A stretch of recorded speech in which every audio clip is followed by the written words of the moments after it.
Hello everyone, welcome to my channel. Today we are going to discuss NCERT solution for class 10th English first flight book chapter 4 The Diary of Anne Frank.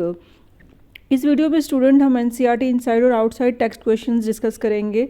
कोई doubt है तो comment section में पूछ सकते हैं। PDF चाहिए तो आप नीचे डिस्क्रिप्शन बॉक्स में लिंक है, टेलीग्राम पे जाके उसको डाउनलोड कर सकते हैं। कोई भी आपको चैप्टर इसके अलावा भी चाहिए तो वो भी आपको मिल जाएगा। कोई डाउट है तो कमेंट सेक्शन में पूछिए। अब हम क्वेश्चन नंबर 3 से स्टार्ट कर रहे हैं क्योंकि question number 1 and 2 not useful for you, ठीक है, इतना वो यूज़फुल नहीं है। तो हम नेक्स्ट क्वेश्चन से स्टार्ट करते हैं। What makes writing in a diary strange experience for Anne Frank. ऐसा कौन सा एक्सपीरियंस था जिससे एने फ्रैंक को जो कि डायरी से होता है। Writing in a diary a strange experience, ठीक है, उसको अलग ही एक्सपीरियंस होता है। तो writing in a diary was a strange experience for Anne Frank as she never had a diary and it was a gift on her 13th birthday. अब ये इसके लिए बिल्कुल अलग ही एक्सपीरियंस था क्योंकि उसके पास पहले कभी कोई डायरी नहीं थी। ये जो डायरी उसको मिली थी वो उसके 13th बर्थडे के गिफ्ट पे मिली थी। And she considered it her best friend on which she relied the most. ये एक ऐसी उसके लिए बेस्ट फ्रेंड बन चुकी थी और वो उसको कंसीडर करती थी क्योंकि वो उस पर बहुत विश्वास करती थी अपनी डायरी पे। With home she shared all her ups and downs, जिसके साथ वो अपनी सारी चीज़ें शेयर कर सकती थी। सारी चीज़ें मतलब चाहे वो गुड हो या बैड हो या कोई भी अपनी लाइफ का सीक्रेट हो, वो उन्हीं के साथ शेयर कर सकती थी। नेक्स्ट क्वेश्चन है why does Anne wants to keep a diary. अब वो डायरी को अपने पास क्यों रखना चाहती थी। एने ऑलवेज फील्स लोनली, क्योंकि वो अकेला अपने आप को महसूस करती थी। And distressed, so gate of all the burden, इसीलिए वो अपना जो डिस्ट्रेस है या बर्डन है वो सब कुछ निकालना चाहती थी, अपने से उतारना चाहती थी। एंड पेन, जो भी उसका बर्डन है या उसको पेन फील होता है। And she wants to keep a diary in which she finds a true friend, इसलिए वो अपने डायरी को अपने पास रखना चाहती थी जिसको वो अपना बेस्ट फ्रेंड मानती थी। As she has a hardly any friend whom she could confide in, क्योंकि उसके पास कोई ऐसा ही कोई मुश्किल से फ्रेंड था जिसके साथ जिस पे वो विश्वास कर सके या फिर जिसके साथ कोई चीज़ शेयर कर सके। कन्फाइड मीन्स होता है कि जिस पे हम विश्वास कर सकें, विश्वास उसको दिला सकें। तो ऐसा कोई भी उसका फ्रेंड नहीं था। Why did Anne think she could confine more in her diary than in people. Why Anne Frank क्यों सोचती है कि वो ज़्यादा कन्फाइन कर सकती है अपनी डायरी पे, यानी ज़्यादा विश्वास कर सकती है, जबकि इतना वो किसी भी पीपल पे नहीं कर सकती है। एने ये फेल्ट करती है। Anne felt that paper had more patience than people to listen to her plight. Plight means क्या होता है, जो आपका एक सिचुएशन होती है, डेंजर सिचुएशन कह सकते हैं, डिफ़िकल्ट सिचुएशन। तो एना ऐसा महसूस करती है कि शायद पेपर में कितना पेशेंस होता है कि वो आपको ध्यान से सुन सकता है, समझ सकता है। So it was easier for her to write all kind of thoughts, जिसमें वो हर किसी तरह का अपना थाट्स वो उसमें लिख सकती है। Which she had in her mind, जो भी उसके माइंड में है। जबकि जो अगर वो ये चीज़ें अपने किसी भी पर्सन को या किसी भी नॉन पर्सन को वो समझाएगी या सुनाएगी तो शायद वो ना सुने।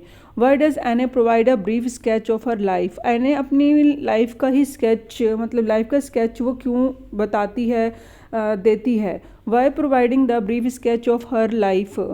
अब जो भी वो अपना लाइफ का ब्रीफ स्केच दे रही है, Anne wants to give an overview of her family, relatives and her age. तो वो चाहती है कि सबका ओवरव्यू होना चाहिए, फैमिली, रिलेटिव्स या उसकी खुद की एज का। This helps to reader to develop a connection with her, यानी जो कनेक्टिविटी है रीडर्स की तो वो उसको अच्छे से समझ सकें, क्योंकि उसकी एज सिर्फ 13 ईयर की है और उसके जो थॉट्स हैं लाइक अ चाइल्डहुड एज है, तो वो इतने ज़्यादा क्या ना हो, मतलब कोई उस पर ट्रस्ट ना करे कि भाई इस टाइप का जो बच्चा है वो ऐसे लिख भी सकता है। तो वो अपनी फैमिली को भी इसमें इन्वॉल्व कर रही है, उसका भी ओवरव्यू देती है। व्हाट टेल यू दैट एने लव्ड हर ग्रैंड मदर। आप क्या बता सकते हैं कि वो अपनी मदर से कितना लव करती है, मतलब व्हाट टेल्स यू दैट, आप कैसे कह सकते हैं कि वो अपनी मदर से प्यार करती है। Anne live with her grandmother for some time while her parent settled down in Holland. वो जो है बहुत प्यार करती है अपनी, किससे, अपनी ग्रैंड मदर से प्यार करती है और ग्रैंड मदर से प्यार करने के साथ वो रहती उनके साथ है। ठीक है, यहाँ पे आप सेटल कर लीजिएगा, सेटल्ड डाउन इन हॉलैंड। जब उसके पेरेंट्स हॉलैंड में रहते थे, सेटल डाउन हो गए थे वो जब से उनके साथ रहती है। She was very close to her grandmother, वो बहुत ज़्यादा अपने ग्रैंड मदर के क्लोज है। She writes in her diary, अपनी डायरी में उन्होंने लिखा भी है, no one knows how often I think of her and still love her. कोई नहीं जान सकता मैं उन्हें कितनी बार याद करती हूँ या मैं उनसे कितना लव करती हूँ। On her 13th birthday, while lighting up one candle for grandmother, she shows her love for her. अपने 13th बर्थडे में वो कैंडल लाइट करती है और ये शो करती है कि वो ग्रैंड मदर से कितना प्यार करती है। Why was mister Keesing annoyed with Anne? वो क्यों मिस्टर कीजिंग से बहुत ज़्यादा गुस्सा हो जाती है। And why was Keesing, mister Keesing जो है, जो उनके टीचर हैं, वो उससे गुस्सा क्यों हो जाते हैं एनी से। What did he ask her to do, और उसको क्या करने के लिए कहते हैं। Keesing was annoyed with Anne because she was very talkative and this distract everybody in the class. अब जो कीजिंग है वो बहुत ज़्यादा गुस्सा हो जाते हैं एने से क्योंकि वो टॉकेटिव है और वो सबका क्लास में माइंड डिस्ट्रैक्ट करती है। तो इसीलिए वो उसको असाइन करते हैं एक homework, extra homework, asking her write essay on the subject chatterbox. यानी उसको जो एक टॉपिक दिया है वो उसी से रिलेटेड है जिसमें वो इंटरेस्ट रखती है, टॉकेटिव, तो उसके ऊपर ही उसको क्या करना है, लिखना है एक essay. How did Anne justify her being a chatterbox in her essay. वो अपने आप को जस्टिफाई कैसे करती है, बीइंग अ चैटर बॉक्स यानी ज़्यादा बातूनी है वो, तो वो कैसे अपने आप को जस्टिफाई करती है कि आई एम ए टॉकेटिव और I am a right. Anne justified her being a chatterbox in her essay व explaining that it is due to her mother who was also very talkative and nobody could do anything about their inherited traits. Anne justify करती है कि ये जो मेरी talkative की habit है ये मेरी मदर की भी है, और जो कोई भी जीन होता है वो चेंज नहीं किया जाता, उससे अगर कोई हमें मतलब कोई गुण मिलता है, कोई क्वालिटी मिलती है, तो ये जो उसको मिली हुई है टॉकेटिव जो उसका नेचर है, ये उसकी मम्मी का भी था, मदर का भी था, और इसी वजह से उसको वो कोई भी चेंज नहीं कर सकता। ठीक है, इनहेरिटेड ट्रेड्स यानी जो आपके पूर्वजों से आपको मिली होती हैं, जो क्वालिटीज़ होती हैं, यानी जो आपकी फैमिली टू फैमिली वो चीज़ें चलती हैं। Do you think mister Keesing was a strict teacher, क्या आप सोचते हो कि जो मिस्टर कीसिंग है वो एक स्ट्रिक्ट टीचर है। Mister Keesing was not a bad and strict teacher. ये जो क्वेश्चन का आंसर है स्टूडेंट यस और नो दोनों में लिख सकते हैं, इसमें कोई प्रॉब्लम नहीं है क्योंकि किसी का यस में होगा किसी का नो, तो इसमें सिर्फ आपके थॉट्स पूछे हैं, आप इसमें यस भी लिख सकते हैं नो भी। Mister Keesing was not a bad and strict teacher, हम अगर अपने अकॉर्डिंग कहें ना वो बैड एंड स्ट्रिक्ट है, because a teacher did something for the welfare of students. कई बार टीचर्स जो हैं ऐसे स्टेप्स लेते ही हैं बच्चों के वेलफेयर के लिए। Any teacher would be annoyed if children keep on talking in the class, कोई भी टीचर ऐसे रिएक्ट कर सकता है अगर कोई क्लास में टॉकिंग करेगा। Secondly, if he had been strict he would not have laughed at Anne's funny arguments. Secondly, हम ये भी कह सकते हैं अगर वो स्ट्रिक्ट होती तो बाद में उसको बात करने के लिए अलाउड नहीं करती, क्योंकि पोएम के थ्रू जब वो शो करती है अपना टॉकेटिव नेचर राइट है, तो मिस्टर जो यहाँ पे मिस्टर किसिंग है उसके टीचर, वो उसको कहते हैं बाद में अलाउड ही नहीं करते अगर वो ठीक नहीं, मतलब करेक्ट नहीं होती या वो स्ट्रिक्ट होते। अगर टीचर स्ट्रिक्ट होते तो बाद में उसको अलाउड नहीं करते टॉकिंग, और उसको उस पर हंसते नहीं कि हाँ ये फ़नी पोम के थ्रू उसने समझाने की कोशिश करी है कि टॉकेटिव नेचर जो उसका है वो करेक्ट है। तो वो स्ट्रिक्ट नहीं कह सकते ना ही बैड कह सकते हैं, तो यहाँ पे आप यस और नो जो आपको लगे वैसे आंसर दे सकते हैं। What made मिस्टर कीसिंग अलाउ एने टू टॉक इन क्लास, ऐसा क्या हुआ कि मिस्टर कीसिंग उसको अलाउ करते हैं कि आप मतलब बात कर सकते हैं। एनेज लास्ट ऐसे इन द फॉर्म, जब सेकेंड टाइम में भी एने को टीचर ने ऐसे लिखने के लिए कहा था, फर्स्ट टाइम फिर अगेन टू उसको राइट करने के लिए बोला, तो उसने पोम के थ्रू ये शो करा Keesing the lighter side of a naughty child. और जब उसने उनकी पोम को पढ़ा और उसके अंदर कीसिंग को भी ये लगा कि ये एक नॉटी चाइल्ड का थोड़ा सा टच है, तो it help bridge the generation gap between the teacher and the student. यहाँ पे वो उससे एग्री होते हैं और उसको मतलब लीनियंट उसके साथ फिर बिहेव करते हैं, ऐसा नहीं है कि स्ट्रिक्ट बिहेव करते हैं। और यहाँ से एक टीचर और स्टूडेंट के बीच में जो गैप होता है वो फिल होता हुआ नज़र आता है। नेक्स्ट है was any right when she said that the world would not be interested in the musings of a 13-year-old girls। एने क्या सही सोचती है कि जब वो सोचती है कि जो ये संसार है ये उस पर विश्वास नहीं करेगा कि ये डायरी उसने लिखी है और उसके जो थॉट्स हैं वो सिर्फ एक 13-year-old की है, उसने जो ये दिखाया है। तो यस एने वॉज अ राइट, वो सही सोचती है when she said so because most of the people don't want to give importance to a child's perspective toward the world because they are too immature for the world. 13 years के बच्चे की बात पे किसी को भी यकीन करना बहुत मुश्किल होगा क्योंकि उनके जो थॉट्स होते हैं वो थोड़े से इमेच्योर होते हैं। बट एने Frank has a become one of the most discussed of all Holocaust victims. But वो एक ऐसी लड़की बन जाती है होलोकास्ट की विक्टिम जिसने डिस्क्राइब करा है उस टाइम की सिचुएशन को। And her diary has been translated into many language, और उसके इतना मतलब इम्पैक्टफुल सिचुएशन थी, या कह सकते हैं कि जिस कंडीशन में वो रही बहुत ही ज़्यादा हॉरिबल थी, और जिसका इसकी मतलब इतनी फेमस हुई डायरी, जो उसकी डायरी थी जिसके अंदर उसने सब कुछ लिखा था उस टाइम पीरियड के बारे में जो उसने फेस करा, उसकी फैमिली ने फेस करा, तो वो कई अदर मैनी लैंग्वेज में भी ट्रांसलेटेड है। There are some examples of diary or journals entries in the before you read sections. Compare these. What Anne writes in her diary? What language was the diary originally written in? In what way is Anne's diary different? इसमें बोला है कि जो journals entries हैं, जब आप reading start करते हैं तो उसमें आपने स्टार्टिंग में देखा होगा तो उसके कुछ एग्जांपल्स दे रखे हैं जर्नल एंट्रीज़ के, ठीक है, सम एग्जांपल ऑफ डायरी और जर्नल एंट्रीज़ के।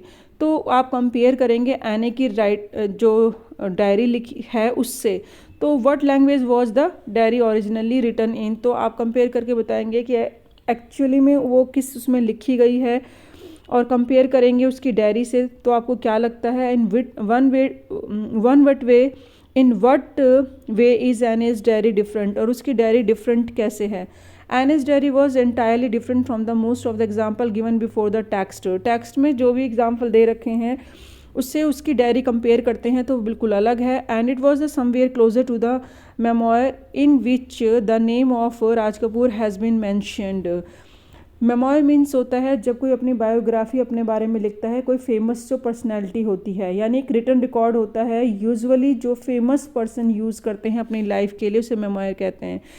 तो जो ये स्टार्टिंग एग्जांपल दे रखे हैं वो राज कपूर हैज़ बीन मेंशन, उनके जो बिल्कुल उनके जैसा मिलता है, बट और ओरिजिनली रिटन इन डच, और जो ओरिजिनल है वो डच में लिखा है। इट हैज़ इनफॉर्मल टोन है विच एक्सिक्यूट्स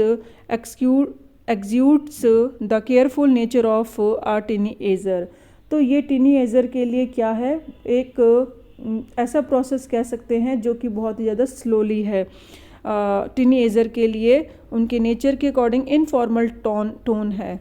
ये क्वेश्चन इतना इम्पॉर्टेंट नहीं है और ये सिर्फ एज अ रीड के लिए है, तो इस पे आप फोकस ना करें तो ही बेस्ट है। नेक्स्ट है, why does Anne need to give a brief sketch about her family, does she treat Kitty as an insider और आउटसाइडर। अब यहाँ पे जो एने है वो क्यों ब्रीफ स्केच देती है अपनी फैमिली का, ये क्वेश्चन जो है रिपीट हो रहा है, तो आप ये आंसर जो हम ऊपर कर चुके हैं वो भी लिख सकते हैं और अदर लैंग्वेज मतलब थोड़ा सा वर्ड फ्रेम अलग कर सकते हैं।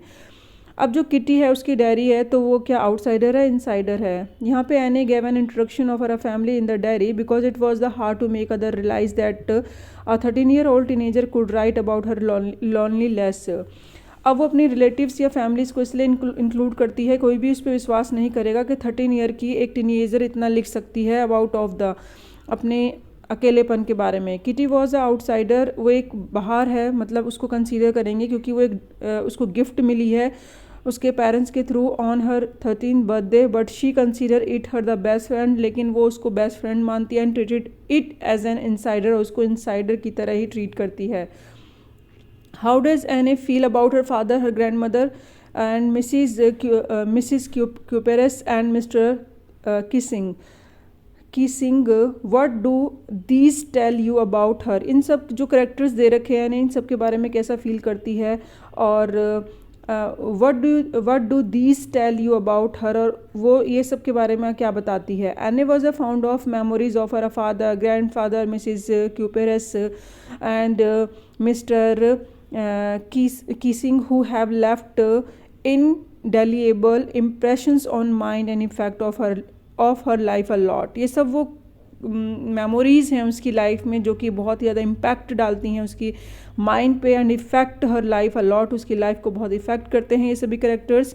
And the may she represents all of them in her diary, इसीलिए उसने अपनी डायरी में सबको मेंशन किया है। रिवेल्स एंड एने was a very good and understanding people at, इस सबसे ये शो होता है कि उसकी कितनी अच्छी अंडरस्टैंडिंग है लोगों के लिए at developing in interpersonal relations, और वो किस तरीके से किसी के साथ भी अपने रिलेशन बनाने में कितनी सक्षम है। And why does Anne write in her first essay, वो अपना फर्स्ट ऐसे क्यों लिखती है। Mr Keesing ask her to write an essay on the topic, Mr जो टीचर हैं, why does Anne write in her first essay, वो अपना first essay क्यों लिखती है, क्योंकि जो उनके टीचर था mister Keesing ask her to write an essay on the topic a chatterbox as the punishment, क्योंकि एज अ पनिशमेंट उनके टीचर ने उसको ये लिखने के लिए कहा था, क्योंकि वे क्लास में बहुत ज़्यादा बात कर रही थी, उसका टॉकेटिव नेचर था, वो सबको इंटरप्ट कर रही थी। In the essay she accepted and drawbacks of a being talkative but argued that it was in her genes as her mother was also very talkative. वो इसके एक्सेप्ट करती है कि ये ड्रॉबैक्स हैं इसके, ये गलत है, बट वो ये भी जस्टिफाई करती है कि जीन से मेरी मदर से मुझे मिला है क्योंकि मेरी मदर भी टॉकेटिव थी। It was difficult to give up the habit and it was also a student's trait, और ये इसको आदत को छोड़ना मेरे लिए बहुत मुश्किल है। It was also a student's trait, क्योंकि ये एक स्टूडेंट्स ट्रेट कह सकते हो या इनहेरिटेड ट्रेट कह सकते हो, यहाँ पे इस वर्ड को आप लिख सकते हैं, क्योंकि ये क्या है, इसको छोड़ना बहुत मुश्किल है। ये एक इनहेरिटेड ट्रेट है, यानी उसको ये अपनी फैमिली से उसकी मदर से मिली है। तो यहाँ पे स्टूडेंट्स की जगह आप इनहेरिटेड ट्रेट्स कर सकते हो, इनहेरिटेड, ठीक है। And even mister Keesing laughed at the argument she had given, और वो उस पर लास्ट में फिर हंसती भी है, वो क्योंकि समझ जाती है कि जो भी उसने आर्ग्यूमेंट दिया है, और उसको फिर इतना लीनियंट बिहेव करती है, स्ट्रिक्ट बिहेव नहीं करता है उसका टीचर।